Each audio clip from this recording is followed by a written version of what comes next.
शादी की पहली रात पर पति घर छोड़कर चला गया। सच्ची कहानी।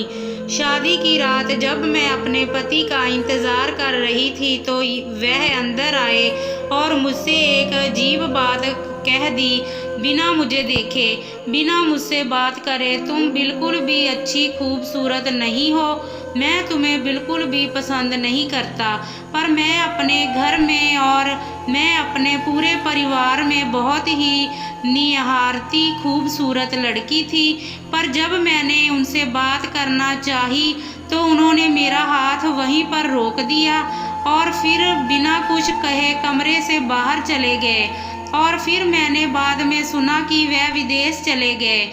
और फिर जब 5 सालों बाद घर लौटे तो मेरे से कहा जा रहे हो दीदी, मुझे खाना दे दो।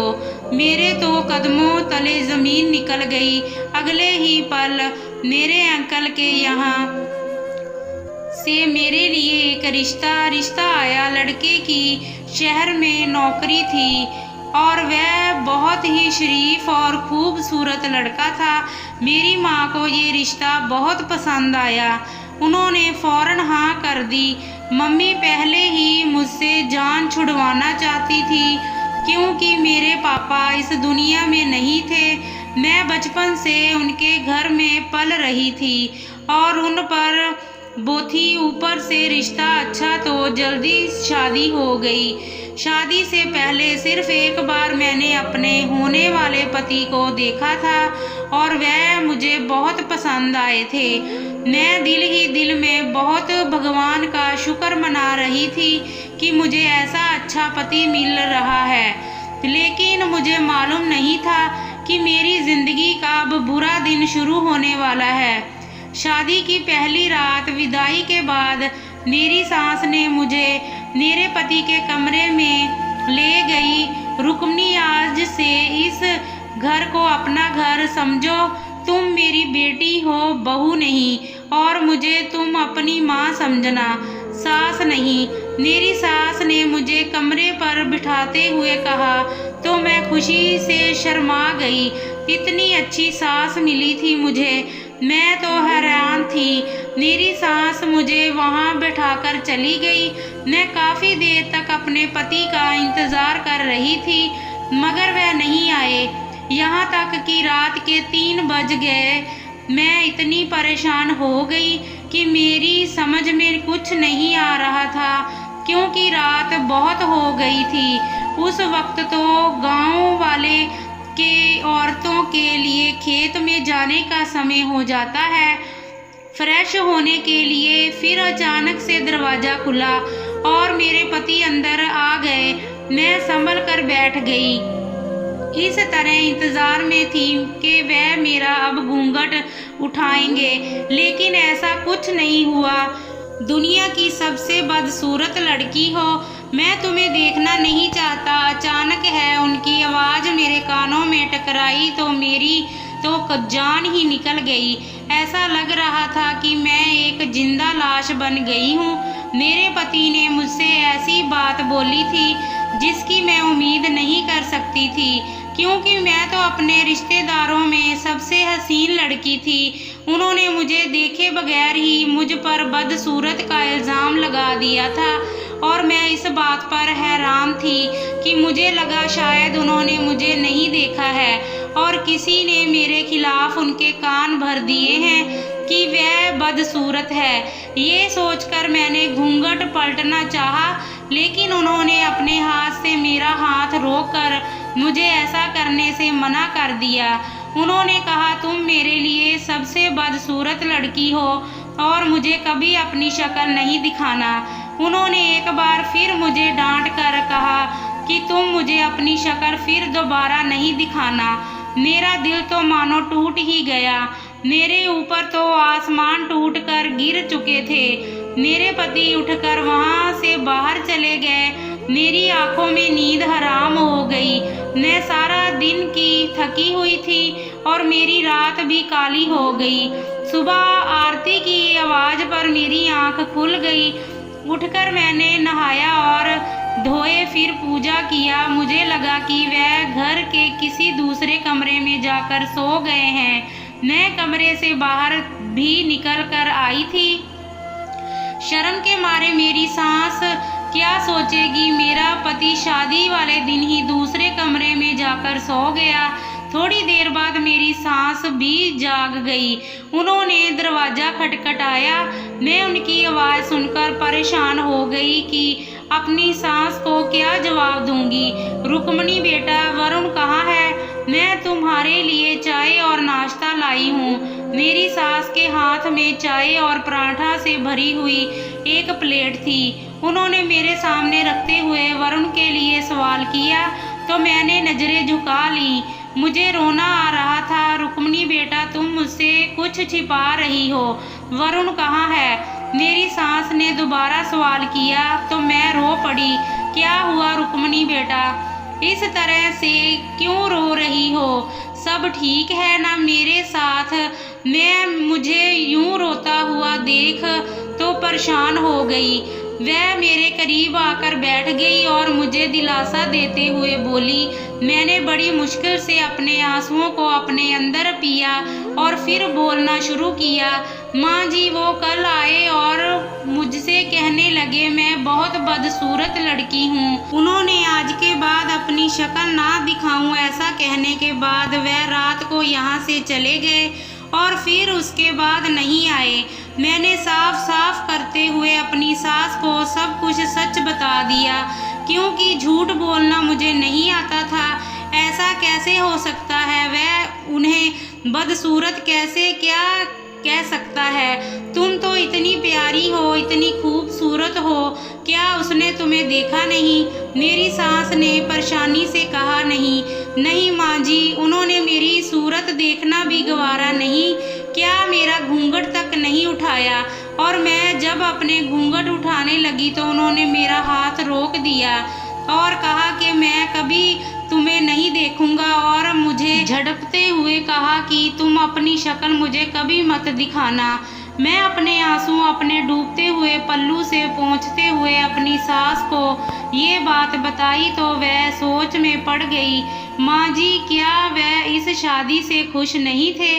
क्या आप लोगों ने उनके साथ जबरदस्ती की थी? मैंने अपने साथ सास से सवाल किया तो थोड़ी देर तो वह चुप रही और फिर बोली, तुम्हारा सच ये है कि वह किसी और को पसंद करता है, लेकिन वह जिस लड़की से मोहब्बत करता था, वह जिससे शादी करना चाहता था, उसका करैक्टर कुछ अच्छा नहीं था और मैं उसे अपनी बहू के रूप में बिल्कुल स्वीकार नहीं करती थी। इसलिए मैंने अपने बेटे के लिए तुम्हें चुना। मुझे लगा तुम बहुत खूबसूरत हो और इसका दिल मोह लोगी, मगर उसने तुम्हारा चेहरा देखना नहीं। मुझे यकीन है कि अगर वह तुम्हें देखेगा तो उस लड़की को भूल जाएगा, क्योंकि तुम हो ही इतनी प्यारी। बस सज सवर कर बन कर रहो, जरूर घर वापस आएगा और तुम्हें देखेगा तो उसका दिल बदल जाएगा। मेरे सास ने कहा तो मैं हैरान हो गई। क्या मतलब है? माँ जी, वह रात घर पर नहीं थे। मैं तो समझ रही थी कि वह दूसरे कमरे में सो गए होंगे। मैंने परेशानी से पूछा। नहीं बेटा, घर में सिर्फ 2 ही कमरे हैं, एक तुम्हारा और एक वरुण का, और एक मेरा और तुम्हारे ससुर जी का, मगर वह कहीं भी नहीं है। मुझे लगता था तुम्हारे साथ तुम्हारे कमरे में है। मेरी सास ने मुझे बताया कि मेरे दिल टूट गया। यानी रात घर में थे नहीं, फिर ज़रूर उस लड़की के पास गए होंगे। कहीं उन्होंने उस लड़की से खुफिया शादी तो नहीं कर रखी है? मैंने अपनी सास से पूछा। मुझे उस बारे में कुछ भी मालूम नहीं है। वह घर वापस आएगा तो मैं उसे समझा दूंगी, तुम परेशान ना हो। मेरे सास ने मुझे तसल्ली दी और कमरे से बाहर चली गई। सारा दिन उसका इंतज़ार करती रही, लेकिन वह नहीं आया। यहाँ तक कि शाम हो गई और उस बीच मोहल्ले की सारी औरतें मुझे देखने के लिए बारी बारी आती रहीं और तारीफ करती रहे मेरी सास की कितनी खूबसूरत बहू लाई है। लेकिन उस तारीफ का क्या फ़ायदा जब मेरे पति ने मुझे रिजेक्ट कर दिया और मुझे एक नज़र देखा भी नहीं। लेकिन मैं सारा दिन इंतज़ार करती रह गई, यहाँ तक कि 1 महीना हो गया। परेशान थी कि अब क्या करूं, मैं वापस भी नहीं जा सकती। पहले ही मेरी माँ मुझे बर्दाश्त नहीं करती और अब तो शादी के बाद बिल्कुल भी बर्दाश्त नहीं करेगी। फिर अचानक से मैंने अपने घर में कुछ बदलाव देखे। उस घर में मेरे सास और ससुर रहते थे। मेरी वजह से शायद वह अब तक चुप थे, लेकिन उनके बर्दाश्त की हद ख़त्म हो गई। उनके झगड़े शुरू हो गए। मैं हैरान हो गई कि मेरी इतनी अच्छी और सुलझी हुई सास मेरे ससुर से इस तरह क्यों लड़ाई कर रही है। मैंने महसूस किया कि वह मेरे ससुर अच्छे इंसान थे, ज़्यादातर खामोश ही रहते थे। लेकिन फिर मेरे पास अजीब ग्रुप मुझे देखने को मिला। पहले तो आहिस्ता से उनके कमरे से झगड़ने की आवाज़ आती थी, फिर उस कमरे से बाहर भी उनके से झगड़ने शुरू हो गए। मेरी सास इतना झगड़ा करती थी कि ससुर की बर्दाश्त की सीमा ख़त्म हो जाती। वह घर छोड़कर चले जाते और फिर काफ़ी घंटों तक घर वापस नहीं आते थे। तुम्हारी वजह से मेरा बेटा घर छोड़कर चला गया। अगर तुम उसकी शादी उसकी मर्जी और उसकी पसंद की लड़की से कर दी तो कर देते तो तुम्हारे आज ये दिन देखना नहीं पड़ता। मेरे ससुर आवाज़ मुझे सुनाई देती तो मैं बहुत शर्मिंदा हुई। यानी कि सारे फसाद का जड़ थी मेरी सास। मेरे पति मुझे पसंद नहीं करते थे और मेरी वजह से घर छोड़कर चले गए। ये बात मेरे दिल को लगी थी। मेरा दिल ससुर की तरफ से बुरा होने लगा। वह मुझसे बात नहीं करते थे, मुझे शिकायत की नज़रों से मेरी तरफ देखते रहते थे। मुझे बहुत दुख होता था क्योंकि मैं तो उनकी खिदमत करने की कोशिश करती थी, लेकिन वह मुझसे परेशान हो चुके थे। यही समझ रहे थे कि उनके बेटे के घर छोड़ने की वजह मैं हूँ। रुक्मणी बेटा, तुम अपने ससुर की बातों का बुरा मत मानना, वे ऐसे ही सबका दिल दुखाते हैं। देखो तो मुझसे भी कितना झगड़ा करते हैं, बिना वजह बात बात पर मुझे टोकते हैं। पहले उनकी तानों की, फिर मुझ पर चलते रहते थे। अब उन तीनों का रुख तुम्हारी तरफ हो गया। अगर वह तुमसे ऐसी बात कर रहे थे तो सीधा जवाब भी नहीं देना। जो लोग जुल्म सहते हैं, जमाना उन पर बहुत जुल्म करता। अगर आज तुम अपने ससुर की बातें बर्दाश्त की तो वह सारी ज़िंदगी तुम्हें इसी तरह ताने मारते रहेंगे। मेरी सास ने मुझे कहा, लेकिन मुझे उनकी बात बहुत अजीब लगी।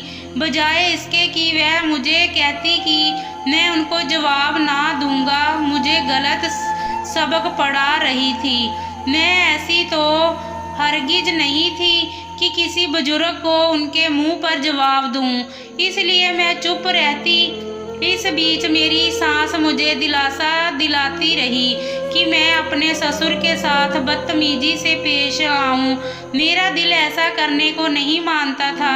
जब मैं उनकी उम्मीदों पर पूरी नहीं उतरी और मैंने अपने ससुर से झगड़ा नहीं किया, तब मैंने सास के रूप में अजीब सिम का बदलाव देखा। वह बात बात पर मुझ पर गुस्सा होने लगी, मेरे कामों में नुक्स निकालने लगी। मेरी सास की जुबान मेरी कड़वी हो गई। दिन बे दिन मैं पहले ही पति की वजह से बहुत दुखी थी और परेशान थी। ऊपर से घर का माहौल मेरे लिए बहुत अजाब बन गया। अब मेरे पति को 6 महीने गुजर चुके थे और नहीं आए, और मोहल्ले वालों की नज़रों उनकी हराम कर रखी थी। मैं अपने सास को रवैया और घर को माहौल और मोहल्ले वालों के सवालों से भागकर वापस अपनी माँ के घर आई, लेकिन मेरी माँ मुझे देखकर खुश नहीं हुई। ठीक हो रुक्मिणी, मेरे पास इतने जानों का पेट पालने के लिए पैसे नहीं हैं। तुम्हारा पति छोड़कर चला गया तो उसमें मेरा क्या कसूर है? मेरे अपने छोटे बच्चे हैं, मुझे उन पर खर्चा करना होता है। जैसा भी तुम्हारा ससुराल है और तुम्हें वहाँ रहना है, मेरे घर में तुम्हारे लिए कोई जगह नहीं है। मेरी मम्मी इस तरह से बोलते हुए मुझसे कहा तो मैं अगले ही दिन वापस चली गई। मैं एक उम्मीद से गई थी, लेकिन मेरी उम्मीद टूट गई थी। ये क्या तेरी माँ ने मुझे घर से निकाल दिया ना? मेरी सास ने मुझे वापस आता देखकर कहा तो मेरे दिल बहुत बुरा हो गया। मैं चुपचाप अपने कमरे में चली गई और फूट फूट कर रोने लगी। मम्मी जी, आप वरुण से बात करें, उनका नंबर मुझे दे, मैं उनसे बात करती हूँ। उन्हें वापस बुलाएं। मजबूर होकर मैंने अपनी सास की बात बहुत मेहनत से शुरू कर दी। वो तुमने मेरी बात मानी कोई आज तक जो मैं तुम्हारी बात मानूं? मेरी सास के कर मेरे सामने खड़ी होकर अपने कमरे में चली गई और उनका इशारा यकीनन मेरे ससुर की तरफ था। वह चाहती थी कि मैं अपने ससुर से लड़ाई झगड़ा करूं ताकि उनकी ज़िंदगी भी नरक हो जाए, लेकिन मैं क्या करूं? मेरी फितरत में ये सब नहीं था। मैंने आज तक किसी के साथ बुरा नहीं किया था, लेकिन अजीब बात ये थी कि मेरे साथ सब बुरा हो रहा था। भगवान के दर से मायूस नहीं थी। देखते ही देखते 2 साल गुजर गए। फिर एक दिन मेरी सास मर गई। उनकी मौत का मुझे बहुत दुख था। उन्होंने मेरे साथ अच्छा सलूक नहीं किया था, मगर फिर भी मेरा दिल नरम था। उनके लिए भगवान से हमेशा प्रार्थना करने लगी। अभी उनकी मैयत पड़ी हुई थी कि मैंने देखा कि अचानक वरुण रोते हुए अंदर घुसा। वरुण को उनकी माँ के मरने की खबर पहुँच गई और वह उसी वक्त दौड़ा चला आया और बहुत फूट फूट कर रोने लगा। उन्हें देखकर मेरा दिल जोर जोर से धड़कने लगा और भगवान की शुक्रिया के वह मैयत पर आए तो, लेकिन ऐसे मौके पर कि मैं उनसे बात नहीं कर सकती थी। वह दुखी थे अपनी माँ की मौत को लेकर। कुछ दिन उन्होंने यूं ही सोग में गुजार दिए। जो उनके शोक पर मेहमान आए थे वह सब चले गए और घर खाली हो गया। जब सारे मेहमान विदा हो गए तो मुझे उनसे बातचीत करने का मौका मिला, लेकिन मैं हिम्मत नहीं जुटा पा रही थी कि एक दिन वह सारा दिन घर से बाहर रहे। रात को घर आए तो मुझे पुकारा, लेकिन मुझे बहुत हैरानी हुई। दीदी मुझे खाना ला दो। जब वरुण ने मुझे दीदी नाम से पुकारा तो मुझे लगा मेरी रूह फना हो गई। मैं उनकी बीवी थी और मुझे वह दीदी कह रहे थे। क्या मांग रहा था? आप किस तरह से पुकार रहे हैं मुझे? अब मैं आपकी पत्नी हूँ। वरुण ने बोला, अच्छी तरह से जानता हूँ तुम मेरी कौन हो। मुझे ज़्यादा समझाने और बताने की ज़रूरत नहीं है। अपने रिश्तों को समझाने की ज़रूरत नहीं है। तुमसे जो कहा है वह करो, वरुण ने गुस्से वाले अंदाज में कहा। तो मैं परेशान हो गई। फिर मैंने उन्हें खाना दिया और आराम से बैठकर खाना खाने लगे तो मैं भी चारपाई पर उनके साथ बैठ गई। मेरी माँ तुम्हारी वजह से मरी है। तुमने मेरी माँ को इतनी दुख दिए हैं कि वह मर गई। पिछले महीने उन्होंने मुझसे बात किया और मुझसे तुम्हारी शिकायत करती रही। तुमने उन्हें इतने दुख दिए कि वह सह नहीं पाई और मर गई। वरुण ने जब मुझसे कहा तो मैं हैरान हो गई, क्योंकि मैंने तो ऐसा कुछ भी नहीं किया था और उनसे भी ज़्यादा उस बात पर हैरान थी कि मेरी सास ने वरुण से बात किया और मुझे नहीं बताया।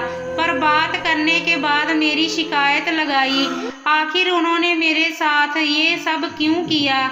मैं सोचने पर मजबूर हो गई, लेकिन कोई ऐसी राहत नहीं आ रहा था। जब मैंने अपने ससुर से झगड़ा नहीं किया तो उनका दिल मेरी तरफ से साफ हो गया और वह कहने लगे, इसके साथ झगड़ा मत करो। समझ गए कि मैं एक अच्छी लड़की है, तुम्हें इसकी कदर करनी चाहिए। मेरे ससुर ने जब देखा कि वरुण मुझ पर चिल्ला रहा है तो अपने कमरे से बाहर निकले और अपने बेटे को डांटना शुरू किया। आप तो इसकी तारीफ करेंगे ही, सारे फसाद की जड़ यही है, मनहूस लड़की। जब से इस घर में आई है सब तबाह हो गया है, वरुण ने गुस्से से कहा और खाना खाए बगैर ही चले गए। मैं फूट फूट कर रोने लगी। मेरे ससुर ने मेरे सर पर हाथ रखा और मुझे दिलासा दिया, बेटी तुम बहुत अच्छी लड़की हो, मुझे माफ़ कर दो। मैंने तुम्हें गलत समझना, मैंने तुम्हारे साथ अच्छा सलूक नहीं किया, लेकिन मुझे अंदाज़ा हो गया था कि तुम एक बहुत ही अच्छी लड़की हो। तुम्हारी सास ने मुझे तुम्हारे बारे में कुछ बात कही थी जिनकी वजह से तुमसे गुस्सा हो गया था। मेरे ससुर ने कहा तो मैंने उनसे सवाल किया और उनकी तरफ देखा और पूछा कि कौन सी बातें मैंने कहा, तो वह मुझे बताने लगे, तुम्हारी सास अब मर चुकी है, मैं उसकी बुराई नहीं करना चाहता, मगर उसने कहा था कि तुम मुझे पीठ पीछे बुरे इल्ज़ाम लगाती हो। मेरे ससुर ने कहा तो मुझे तज्जुब हुआ, मैंने तो कभी भी अपनी सास से इस तरह नहीं कहा था। हम दोनों काफ़ी देर तक बातें करते रहे। वरुण फिर से घर आए और हमें देखकर गुस्सा हो गए। उस घर में नहीं देख सकता, अपने बाप के साथ तुम्हें शर्म नहीं आती? इतने बड़े उम्र के आदमी के साथ रंगरलियां मनाते हुए, और आपको भी शर्म नहीं आई अपनी बेटी जितनी लड़की से रंगरलियां मनाते हुए? वरुण ने गुस्से से कहा। हम दोनों ने हैरत से इस तरह देखा। वह क्या बोल रहा था? क्या बोले जा रहे हो तुम? होश में तो हो? मेरे ससुर ने कहा, होश में तो हो तुम? अब वह आया हूँ और मैं नहीं मानता इस लड़की को। वरुण, ये आप क्या कह रहे हो? मैं आपकी पत्नी हूँ, मेरा आपसे शादी हुआ था, आप इतना गंदा इल्ज़ाम लगा रहे हो। आप तो खुद 5 सालों से शादी करके और गायब थे और मैं खुद आपके इंतज़ार में मरी जा रही थी। मुझसे क्या गलती हुई है, आप ही मुझे बताइए। और मैं अपने ससुर को अपने बाप की जगह समझती हूँ और आप हम दोनों बाप बेटी के रिश्ते को इस तरह से रोंद रहे हो। मेरे ससुर ने कहा, इस लड़की ने तो हमारा दिल जीत लिया है बगैर किसी लालच के, इसने हमारी खिदमत की है। मेरे ससुर ने मेरी तरफदारी करते हुए कहा, लेकिन मम्मी तो मुझे इसकी तस्वीर भेजी थी कि आप इसके साथ घूमते फिरते हो। वरुण ने कहा, तुम जिसे अपनी माँ समझकर इशारों पर नाचती रही हो, सारी जिंदगी वह तुम्हारी सगी माँ थी ही नहीं, वह तुम्हारी सौतेली माँ थी और तुम्हारी सगी माँ से बहुत नफरत करती थी। उसने तुम्हें बर्बाद करने के लिए ये सब किया। वह दिन मैं तुमसे नफरत करती थी और हमेशा से तुम्हें बर्बाद देखना चाहती थी और उसने तुम्हें बर्बाद किया। मेरे ससुर ने कहा तो मेरे पति की आंखें खुल गई। उन्होंने ही मुझसे कहा था कि ये एक कैरेक्टरलेस लड़की है, उसकी शक्ल कभी ना देखना, घर छोड़कर चले जाओ। मैं उनके कहने पर घर छोड़कर चला गया था। वरुण कहते हुए चारपाई पर गिर पड़े। उनके सामने सारी हकीकत आ गई और वह गलतफहमी के शिकार हो गए थे। मैं समझ गया था कि ये सब मेरी ननद की किया धरा है। मेरे ससुर ने बताया कि वह किसी और से शादी करना चाहती थी और उसकी शादी हमने ज़बरदस्ती कहीं और करवा दी। मेरी सास से ये सब बात बर्दाश्त नहीं हुई तो वह हर वक्त मेरे ससुर से लड़ाई झगड़ा करती रही। फिर उन्होंने जब पता चला कि वह बांध से माँ नहीं बन सकती तो उन्होंने वरुण पाला था, लेकिन उनकी नफरत ख़त्म नहीं हुई और उन्होंने ये सब किया ताकि हम सब बर्बाद हो जाएं। वरुण को सारी सच्चाई मालूम हुई होगी तो उन्होंने मुझसे माफ़ी मांगी। वे अपने किए पर पछता रहे थे। फिर हम तीनों ने मिलकर हमारी सास को दिल से माफ़ कर दिया, क्योंकि अब वह इस दुनिया में नहीं थी। कुछ लोग ऐसे होते हैं जिन्हें ज़िंदगी में खुशी नहीं मिलती तो दूसरों को खुश करना नहीं चाहते, लेकिन कुछ लोग ऐसे भी होते हैं जिन्हें खुशी नहीं मिलती और वह दूसरों का भी जीना अजब बना देते हैं। मेरी सास भी ऐसे ही थी, मगर हम सब ने उन्हें माफ़ कर दिया। आज हम तीनों इस घर में एक खुशी से ज़िंदगी गुजार रहे हैं। वरुण मुझसे बहुत मोहब्बत करते हैं और हमारे जुड़वा बेटे भी पैदा हुए हैं। मैंने 5 साल बहुत तकलीफ़ में गुजारे, लेकिन आज मैं अपने घर में बहुत खुश हूँ और भगवान से प्रार्थना करती हूँ कि मुझे मेरे सब्र का फल मिल गया। धन्यवाद दोस्तों, स्वस्थ रहें, खुश रहें। Thanks for watching. Subscribe my channel. अगर अभी तक आपने हमारे चैनल को सब्सक्राइब नहीं किया तो सब्सक्राइब कर लें और बेल आइकन के बटन को दबाकर ऑल पर सेट कर लें, ताकि हमारी कहानियाँ आप तक जल्द से पहुँच सकें। आपका कीमती समय देने के लिए बहुत बहुत धन्यवाद।